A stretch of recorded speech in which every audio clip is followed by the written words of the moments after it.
కొంతమంది టీచర్లు క్లాస్ తీసుకుంటే పిల్లలు గోలగోల చేస్తారు. అదే నా క్లాస్ అనుకో పిన్ డ్రాప్ సైలెన్స్ అయిపోతారు. ఎందుకని అడగవే? ఏదైనా పిల్లలకు చెప్పే విధంగా చెప్తే వినే విధంగా వింటారు. మనం పిల్లలనైతే మహాత్ములు చేయలేంగా.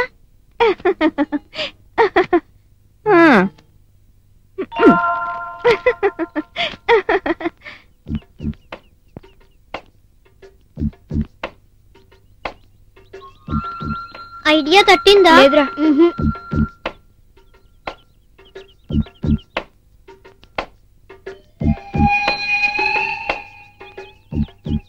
ఏం చేద్దాం? ఏమీ చేయలేం. అయితే తప్పదా? తప్పేటట్టు లేదు. ఇంకా ఎందుకు ఇక్కడ, పోదాం పదండి.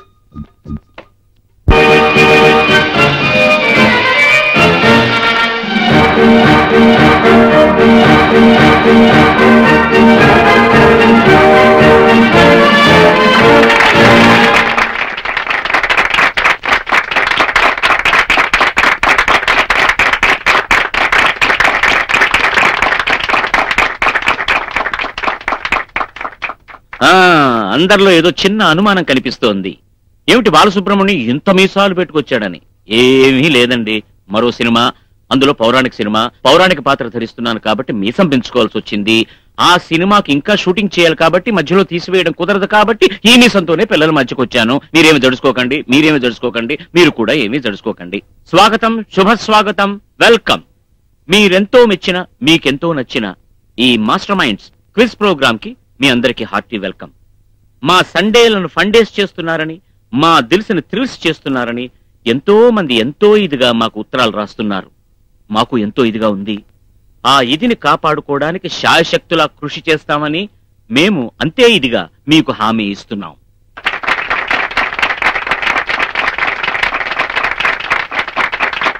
నవ్వు, నవ్వించు, దాన్ని అందరికీ పంచు, అది మీ ఆయుర్దాయాన్ని పెంచు.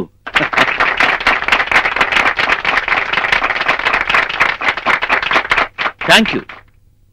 ఈ కాన్సెప్ట్ ని మిక్స్ చేసి పిల్లల్లో మానసిక వికాసాన్ని, స్పోర్టివ్నెస్ ని పెంచే విధంగా దీన్ని రూపొందించడం, అది పిల్లల్లో తల్లిదండ్రుల్లో కూడా మంచి రెస్పాన్స్ ఇవ్వడం మా అదృష్టంగా భావిస్తున్నాను. మా మాస్టర్ మైండ్స్ కార్యక్రమం వివరాలను గురించి మీకు మాటిమాటికి చెప్పాల్సిన అవసరం లేదు, ఎందుకంటే ప్రతివారం మీరు చూస్తూనే ఉన్నారు.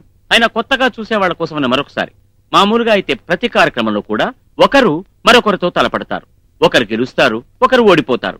కానీ మా కార్యక్రమంలో మాత్రం అలా కాదు. ముగ్గురు కానీ నలుగురు కానీ ఒక బృందంగా ఏర్పడవచ్చు, ఒక బృందం మరొక బృందంతో పోటీ పడవచ్చు, ఒక బృందం గెలవచ్చు, మరొక బృందం ఓడిపోవచ్చు. ఓడిపోయినా కూడా గెలవచ్చు.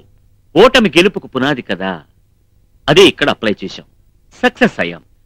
ఓడినా గెలవాలన్న పట్టుదలని, స్పోర్టివ్నెస్ ని పెంచి పిల్లల్లో కొత్త ఉత్సాహాన్ని, కొత్త శక్తిని నింపుతున్నాం. నిజానికి పిల్లలంటే నాకు ఇష్టం, నేనంటే పిల్లలకి ఇష్టం. ఎందుకో మీకు తెలుసు, బాలుండి కదా. అందుకనే ఏమాత్రం కల్మషం లేని మల్లె పువ్వు లాంటి తెల్లటి హృదయాలున్నటువంటి ఈ చిన్నారి బాల బ్రహ్మలతోటి కాసేపైనా గడిపే అవకాశం నాకు సూత్రధారిగా ఈ కార్యక్రమంలో లభిస్తుందని ఈ కార్యక్రమం చేయడానికి ఒప్పుకున్నాను. అందుకు నేను చాలా సంతోషిస్తున్నాను. అయితే మనం వెళ్ళిపోదామా మరి? Okay, bye.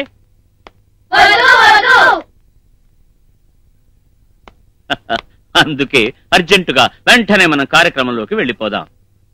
నౌ ఇవాళ ఈ కార్యక్రమంలో పాల్గొంటున్నటువంటి పెద్దల్ని, అదే పిల్లల్ని పరిచయం చేసుకుందామా? ఇప్పుడు మీ అందరికీ పెద్దల్ని, అదే ఈ పిల్లల్ని పరిచయం చేస్తాను. పిల్లలు, మిమ్మల్ని మీరు పరిచయం చేసుకోండి. EFGH కాదు కాదు. ఎందుకని? నేను ఆనంద్ని. నేను బిందు. నేను చందు. నేను దీపక్ని. అందుకని ఐసి ABCD అన్నమాట. బాగుందో? Best of luck to you all. Ladies and gentlemen, big round of applause to them. Raghu, Surendra, Kumari, Lakshmi. All the best to you. Chiranjeevi, Nagarjuna, Venkatesh, Balu. నేను అడిగింది మీ పేర్లయ్యా, మీ ఫేవరెట్స్ పేర్లు కాదు. నేను చెప్పేది నా పేర్లే. సరే సరే, కోపం ఎందుకు? ఓకే, లేడీస్ అండ్ జెంటిల్మెన్, చప్పట్లు. గుడ్. అమ్మాయిలు తమరి పేర్లు చెప్పుకోండి. నీల, శ్వేత, హరిత, కుంకుమ. బాగుందిరా, చక్కగా ఉన్నాయమ్మా. వివిధ వర్ణాలతోటి చాలా కలర్ఫుల్ గా టెక్నికల్ గా ఉన్నాయి మీ పేర్లు. Ladies and gentlemen, thank you. All the best to all the participants.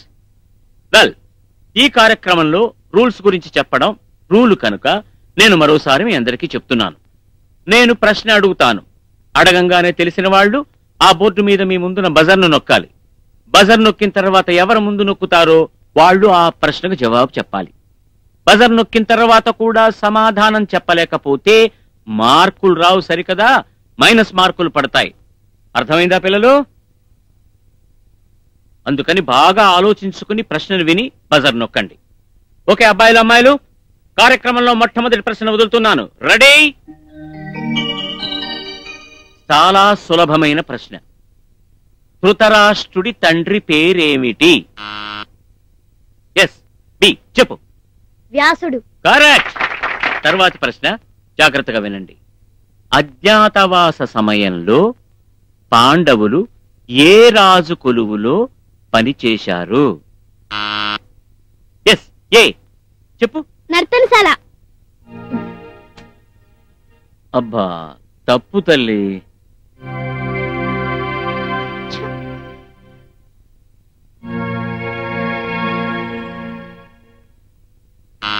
Virat Raju. Very good. బాబు, ఏబిసిడీలు. ఈ మధ్య మీరేమన్నా టీవీలో నర్తనశాల సినిమా చూశారా? మరి ఆ సినిమాలో కూడా విరాటరాజు కొలువులోనే కదా పాండవులు అజ్ఞాతవాసంలో పనిచేశారు. తెలిసి కూడా మీరు సరిగ్గా చెప్పలేదు కాబట్టి 10 మార్కులు minus. Hey, don't get disappointed. మీరే అజ్ఞాతవాసంలో ఉన్నట్టు మొహాలు వేలాడేస్తారేమిటి? ఇంకా చాలా ప్రశ్నలున్నాయి. Anybody can score. All the best to you. Cheer up.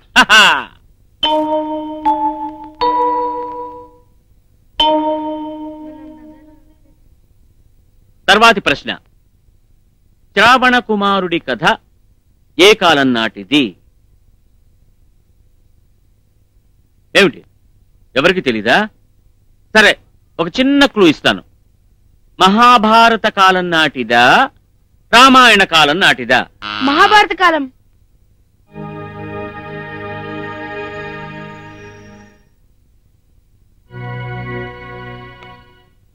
మళ్ళీ తప్పు చేశారయ్యా. రామాయణ కాలం. అమ్మ పిల్లలారా, క్లూ ఇచ్చిన తర్వాత కూడా మళ్ళీ బజర్ నొక్కడమా?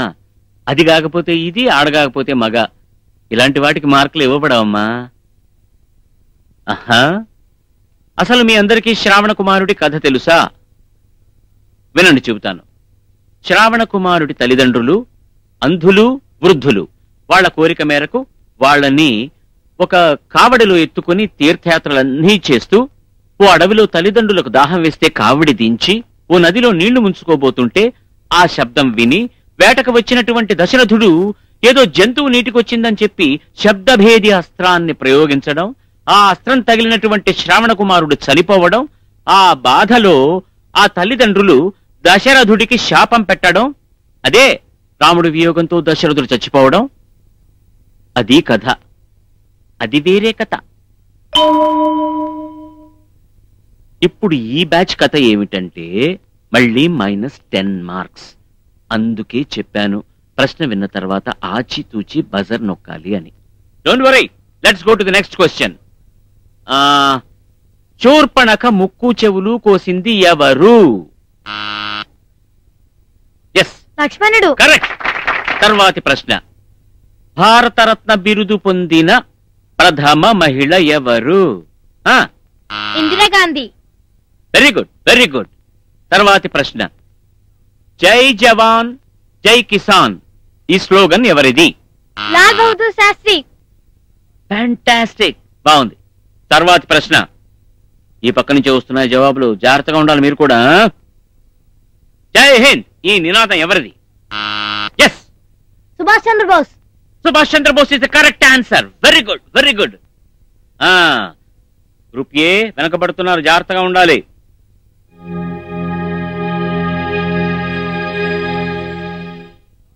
తర్వాతి ప్రశ్న, తాజ్ మహల్ ఏ నదీ తీరంలో ఉంది? యమునా తీరం. Very good. Give them a very big round of applause ladies and gentlemen. ఇప్పుడు ఏ బృందానికి ఎన్నెన్ని మార్కులు వచ్చాయి చూద్దాం. బృందం బి 20 మార్కులు, బృందం సి 20 మార్కులు,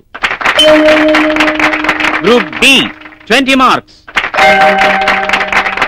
గ్రూప్ ఏ అన్ఫార్చునేట్లీ -20. మాకు మైనస్ మార్కులు చూపించడం ఇష్టం లేదు కనుక వాళ్ళ మార్కులు మేము జీరోగానే చూపిస్తాం, అంతే.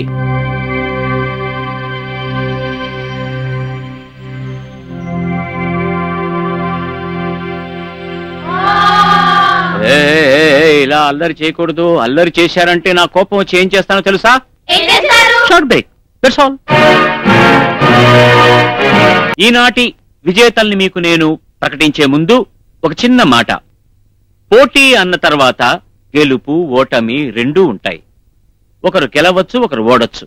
కానీ పడిపోయిన వాళ్ళు పడిపోయినట్టుగానే ఎప్పుడూ ఉండరు. నిరుత్సాహపడాల్సిన అవసరం లేదు.